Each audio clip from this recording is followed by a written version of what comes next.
Hello, my name is Sophie Young, and today I'm going to be talking about myth and modernity from Ovid's Metamorphoses and where we commonly see it in today's society for my honors portion of the Greek and Roman mythology writing intensive class.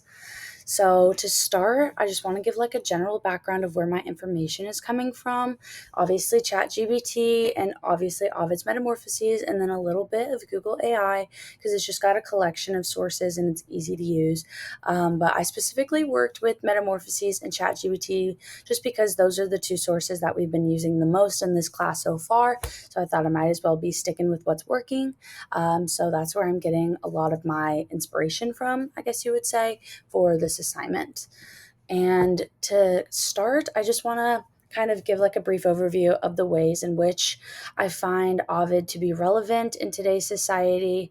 Lots of branding and logos, our everyday language, sports, and entertainment. This is kind of going to be where I'm basing my information from and where I find everything to be most prevalent. So, to start with logos and branding that use Greek and Roman mythology, I've got three examples here. Obviously, there are tons more, but these are just ones that I thought were most commonly known and were easy to explain. So to start, Nike, obviously, very big household name, huge brand. But what most people might not know is that this actually comes from the goddess of victory, Nike. Nike is not featured in Metamorphoses for what I could find at least, but overall is very prominent in Greek and Roman mythology, clearly. The swoosh itself here is a representation of her or wings, and just kind of gives like an example of how we like soar, and victory, obviously a very popular athletic brand based off of the goddess of victory. It's creative, it's engaging, and it's just interesting because most people might not know that. Venus Razor, this one I found to be a very good example simply just because their slogan itself is literally reveal the goddess in you, and I don't think there's a better way to represent Greek and Roman mythology than to simply have the word goddess in your slogan. But Venus, also known as Aphrodite in Greek mythology, is the goddess of beauty and love and desire. So it makes sense that she would be the representation of a razor brand specifically targeted for women. She's supremely beautiful, and she is mentioned in Ovid's Metamorphoses many, many times. So yeah, I just found this one to be really prevalent, because if you're going to be using something that is very delicate, to make you beautiful, and to reveal the goddess within you, what better way than to use Venus as your general branding. And then Amazon Echo, I found this one to be interesting because it uses both Amazon and Echo. Amazon the brand and Echo being the device, and they both come from Greek or mythology kind of backgrounds. Amazon itself is not necessarily mentioned in Ovid, but it is a Greek term for strong and skilled, fierce women. And this is kind of how Amazon uses that term, the brand Amazon, to be like a strong and fierce marketing type situation. And then Echo itself, which comes from the story of Narcissus, and Echo, the woman who was cursed with only being able to repeat what is said back to her, which is kind of important to this brand because Echo itself is the device which you use to ask questions and for certain things like that, maybe tell you a recipe or a math problem or something like that. But you ask it a question and it repeats it back to you with an answer. So it makes sense that Echo would be used as this branding. But I just thought it was interesting that Amazon and Echo both come from that background and are both used in this situation. And then how some myths are used in language, specifically in Ovid. All of these are used within Ovid's Metamorphoses, not necessarily Achilles' heel, but Achilles as a person. And all of these people are used, and we use them in our everyday language, and whether we realize it or not, they do come from Greek mythology, Roman mythology background. So Achilles' heel, which just kind of represents like vulnerability. Achilles himself was dipped into a pond or a lake, and it made him invulnerable, but every part of him was dipped except for his heel. That's what he was held on by. So all of him was invulnerable except for his heel. So it kind of represents that like vulnerability. This is comparative to the story of Samson in the Bible and how he was a really strong man, but his hair is what kept him strong. And when someone cut it, he, lost everything. He became super weak. And so that's kind of the story of that. And then Cupid, obviously representation of love. We use this a lot on Valentine's Day, stuff like that. When we say you got shot by Cupid's arrow, because Cupid did shoot people with his love arrows, and it gave him a curse of falling in love whether they wanted to or not. So that's kind of how we use that in that context. The story of Narcissus is used when we refer to someone as a narcissist, someone who is obsessed with themselves or the idea of themselves. This is like Narcissus, the boy who fell in love with his own reflection, and it eventually became his downfall. That's kind of how those two terms intertwine.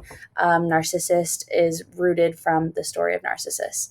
And Midas touch, or just to call someone a Midas, something like that, just means to be greedy. The story of Midas and his touch, when Bacchus gave him the curse of touching everything and it turning to gold, which at first King Midas thought was so amazing because he was greedy and he wanted the money, he wanted the gold, but it eventually turned out to become something very negative when everything he touched turned to gold.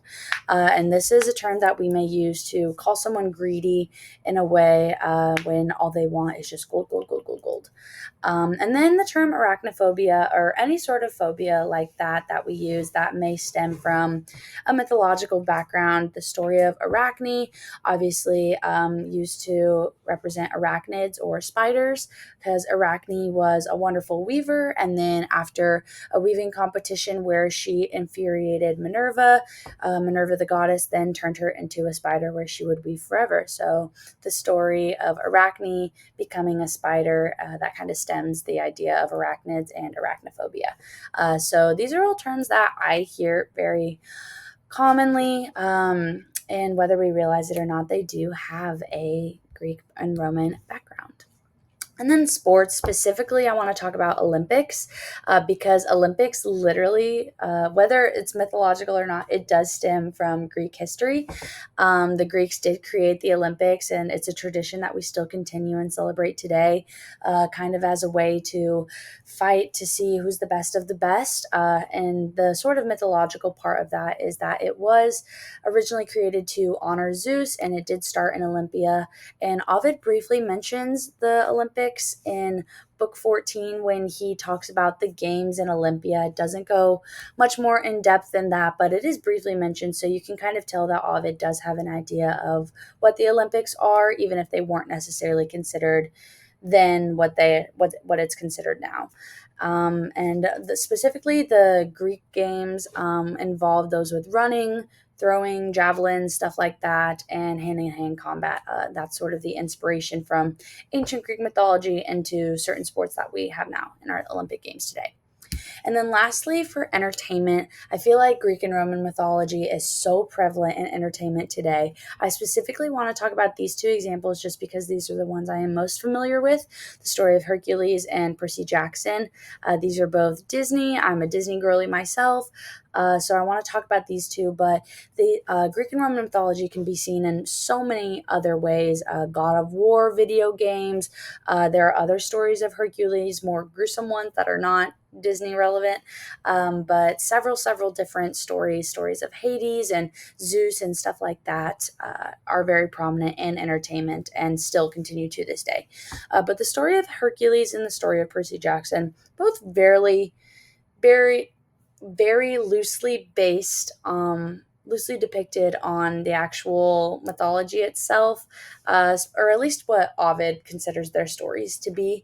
The story of Hercules does align in the fact that he is a Greek hero, and Zeus is his father.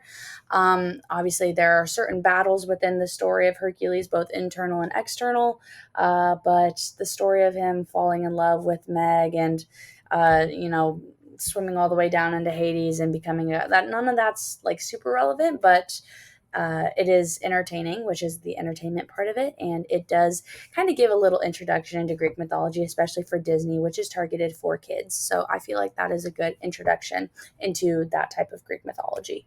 And then Percy Jackson, which is a little more accurate, but still not as accurate because Percy Jackson is a fictional character. The story of Poseidon himself and being the god of the sea, that is accurate. I do specifically like this version of Percy Jackson because compared to the movies that were made, this one does seem more accurate to the books themselves, and also just like Greek mythology itself. It does a good job of explaining the fates, several of the monsters that they fight, and just like Olympus itself. We see several of the gods. We see Medusa, her story that she explains it, how she came to be the way she is because of Athena. That seems fairly relevant, fairly accurate. But overall, the story itself does have an entertainment factor. It's not completely correct, but it is more accurate than I would consider the Hercules movie to be, and more entertaining just because it is more grown up, I would consider. But I do think both of these are very good starting points for people wanting to learn about Greek mythology. I definitely learned a lot about Greek mythology from the Percy Jackson series before coming into this class. I feel like it taught me a lot, and then this class kind of backed up a lot of that information. So, for kids, especially ones that don't know much but are wanting to kind of have a leeway into that, I feel like these are both really good sources to have, and they are very entertainment. So, I just think it's really cool how people have been able to continue Greek and Roman mythology into our lives through entertainment and it be fairly somewhat accurate. So, both of those are very interesting to me, but they're relevant in so many other ways, not just these here. We see Greek and Roman mythology in so many ways in our society, and especially after taking this class, I am going to be on the lookout more for things that I see, certain brands and stuff like that, and how it may have sort of incorporated that mythology into that. So, thank you so much for watching.